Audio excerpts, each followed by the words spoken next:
Salamander Army had a battle 4 days later. Ender followed behind the real soldiers as they jogged along the corridors to the battle room.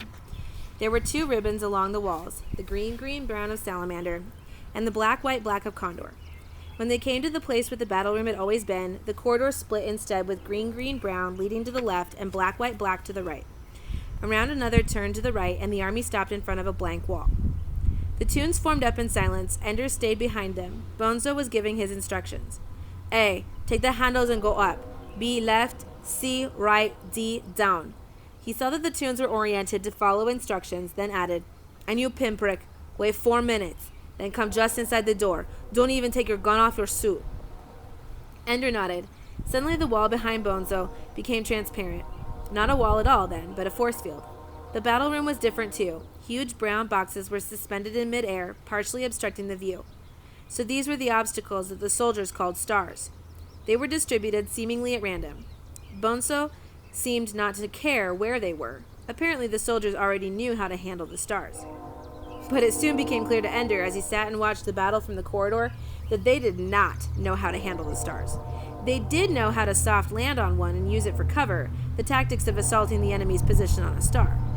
They showed no sense at all of which stars mattered.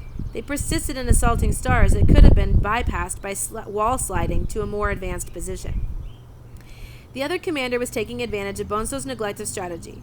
Condor Army forced the Salamanders into costly assaults. Fewer and fewer Salamanders were unfrozen for the attack on the next star. It was clear, after only 4 minutes, the Salamander Army could not defeat the enemy by attacking. Ender stepped through the gate. He drifted slightly downward. The battle rooms he had practiced in always had their doors at floor level. For real battles, however, the door was set in the middle of the wall, as far from the floor as from the ceiling. Abruptly, he felt himself reorient, as he had in the shuttle. What had been down was now up, and now sideways. In Nolo, there was no reason to stay oriented the way he had in the corridor. It was impossible to tell, looking at the perfectly square doors, which way had been up, and it didn't matter. For now, Ender had found the orientation that made sense. The enemy's gate was down. The object of the game was to fall toward the enemy's home.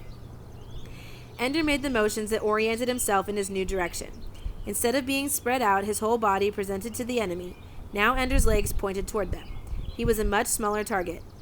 Someone saw him. He was, after all, drifting aimlessly in the open. Instinctively, he pulled his legs up under him. At that moment, he was flashed, and the legs of his suit froze in position. His arms remained unfrozen, for without a direct body hit, only the limbs that were froze shot up. It occurred to Ender that if he had not been presenting his legs to the enemy, it would have been his body they hit. He would have been immobilized. Since Bonzo had ordered him not to draw his weapon, Ender continued to drift, not moving his head or arms as if they had been frozen too. The enemy ignored him and concentrated their fire on the soldiers who were firing at them. It was a bitter battle. Outnumbered now, Salamander Army gave ground stubbornly. The battle disintegrated into a dozen individual shootouts. Bonzo's discipline paid off now. For each salamander that froze took at least one enemy with him. No one ran or panicked. Everyone remained calm and aimed carefully. Petra was especially deadly. Condor Army noticed it and took great effort to freeze her. They froze her shooting arm first, and her stream of curses was only interrupted when they froze her completely and the helmet clamped down on her jaw.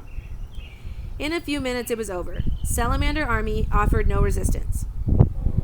Ender noted with pleasure that Condor could only muster the minimal 5 soldiers necessary to open the gate to victory. 4 of them touched their helmets to the lighted spots at the 4 corners of Salamander's door, while the 5th passed through the force field. That ended the game. The lights came back on to their full brightness, and Anderson came out of the teacher door. I could have drawn my gun, thought Ender as the enemy approached the door. I could have drawn my gun and shot just one of them, and they would have been too few.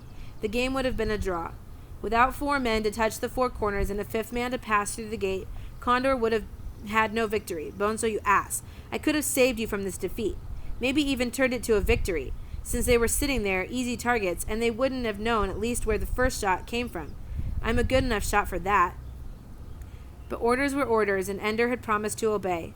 He did get some satisfaction out of the fact that on the official tally, Salamander Army recorded not the expected 41 disabled or eliminated, but rather 40 eliminated and 1 damaged. Bonzo couldn't understand it until he consulted Anderson's book and realized who it was. I was only damaged, Bonzo thought Ender. I could still shoot. He expected Bonzo to come to him and say, "Next time, when it's like that, you can shoot." But Bonzo didn't say anything to him at all until the next morning after breakfast. Of course, Bonzo ate in the commander's mess, but Ender was pretty sure the odd score would cause as much stir there as it did in the soldiers' dining hall. In every other game that wasn't a draw, every member of the losing team was either eliminated, totally frozen, or disabled, which meant that they had body parts still unfrozen, but were unable to shoot or inflict damage on the enemy. Salamander was the only losing army with one man in the damaged but active category. Ender volunteered no explanation, but the other members of Salamander Army let it be known why it had happened. And when other boys asked him why he hadn't disobeyed orders and fired, he calmly answered, "I obey orders." After breakfast, Bonzo looked for him. "The order still stands," he said, "and don't you forget it." "It will cost you, you fool. I may not be a good soldier, but I can still help, and there's no reason you shouldn't let me." Ender said nothing. An interesting side effect of the battle was that Ender emerged at the top of the soldier efficiency list. Since he hadn't fired a shot, he had a perfect record on shooting, no misses at all. And since he had never been eliminated or disabled, his percentage there was excellent. No one else came close. It made a lot of boys laugh, and others were angry, but on the prized efficiency list, Ender was now the leader. He kept sitting out on the army practice sessions and kept working hard on his own, with Petra in the mornings and his friends at night. More launchies were joining them now, not on a lark, but because they could see results. They were getting better and better. Ender and Alay stayed ahead of them, though. In part, it was because Alay kept trying new things, which forced Ender to think of new tactics to cope with them. In part, it was because they kept making stupid mistakes, which suggested things to do that no self-respecting, well-trained soldier would even have tried. Many of the things they attempted turned out to be useless, but it was always fun, always exciting, and enough things worked that they knew it was helping them. Even evening was the best time of the day. The next two battles were easy Salamander victories. Ender came in after 4 minutes and remained untouched by the defeated enemy. Ender began to realize that Condor Army, which had beaten them, was unusually good.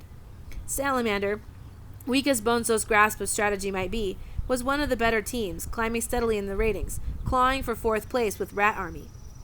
Ender turned 7.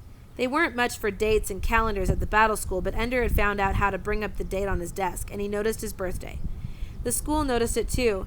They took his measurements and issued him a new Salamander uniform and a new flash suit for the battle room. He went back to the barracks with the new clothing on. It felt strange and loose, like his skin no longer fit properly.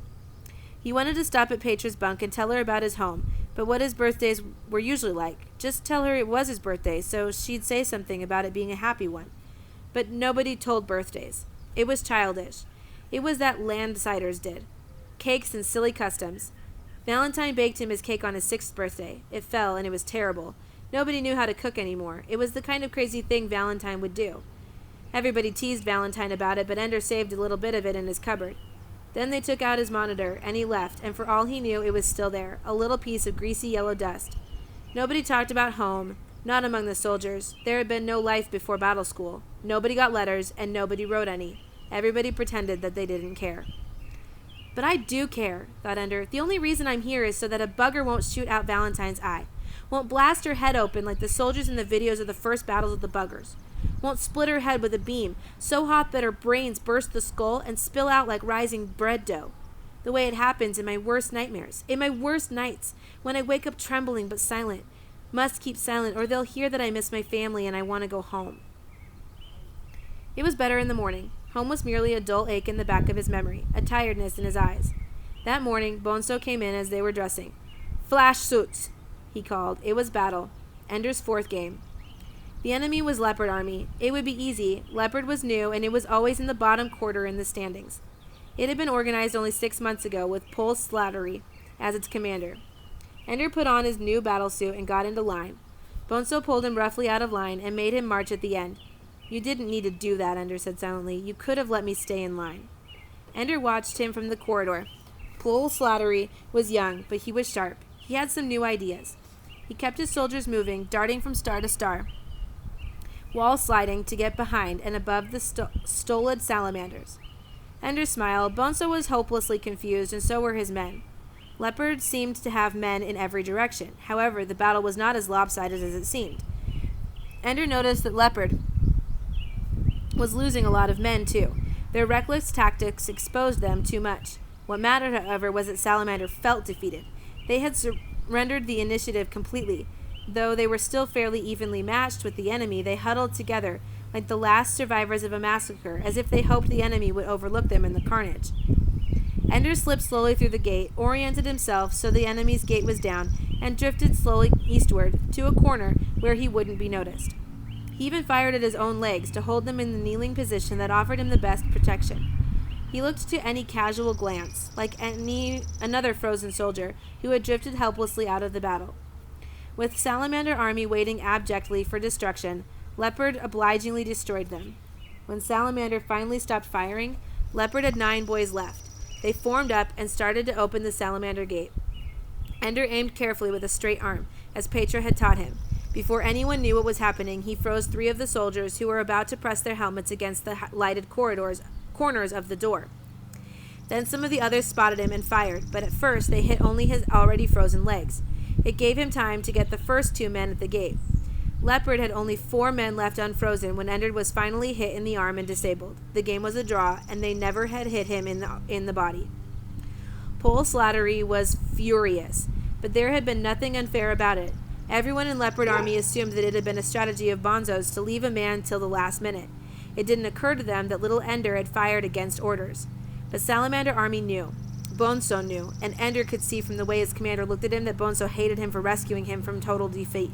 I don't care, Ender told himself.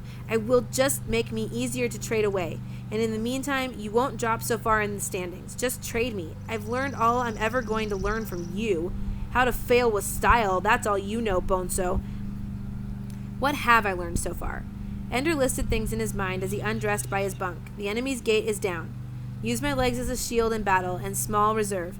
Held back until the end of the game can be decisive. And soldiers can sometimes make decisions that are smarter than the orders they've been given. Naked, he was about to climb into bed when Bonzo came toward him, his face hard and set. I have seen Peter like this, thought Ender, silent with murder in his eyes. But Bonzo is not Peter. Bonzo is more fear. Wigan, I finally traded you. I was able to persuade Rat Army that your incredible place on the efficiency list is more than an accident. You go over there tomorrow. Thank you, sir, Ender said. Perhaps he sounded too grateful. Suddenly, Bonzo swung at him, caught his jaw with a vicious open-handed slap. It knocked Ender sideways, into his bunk, and he almost fell. Then Bonzo slugged him, hard in the stomach. Ender dropped to his knees. You disobeyed me, Bonzo said, loudly for all to hear. No good soldier ever disobeys. Even as he cried from the pain, Ender could not help but take vengeful pleasure in the murmurs he heard rising through the barracks. You fool, Bonzo. You aren't enforcing discipline, you're destroying it. They know I turned defeat into a draw, and now they see how you repay me. You made yourself look stupid in front of everyone. What is your discipline worth now? The next day, Ender told Petra that for her sake, the shooting practice in the morning would have to end. Bonzo didn't need anything that looked like a challenge now, and so she'd stay clear of Ender for a while. She understood perfectly. Besides, she said, you're as close to being a good shot as you'll ever be. He left his desk and flash suit in the locker. He would wear his Salamander uniform until he could get to the commissary, and change it for the brown and black of Rat. He had brought no possessions with him. He would take none away. There were none to have. Everything of value was in the school computer or in his own head and hands. He used one of the public desks in the game room to register for an Earth Gravity personal combat course during the hour immediately after breakfast. He didn't plan to get vengeance on Bonzo for hitting him, but he did intend that no one would be able to do that to him again.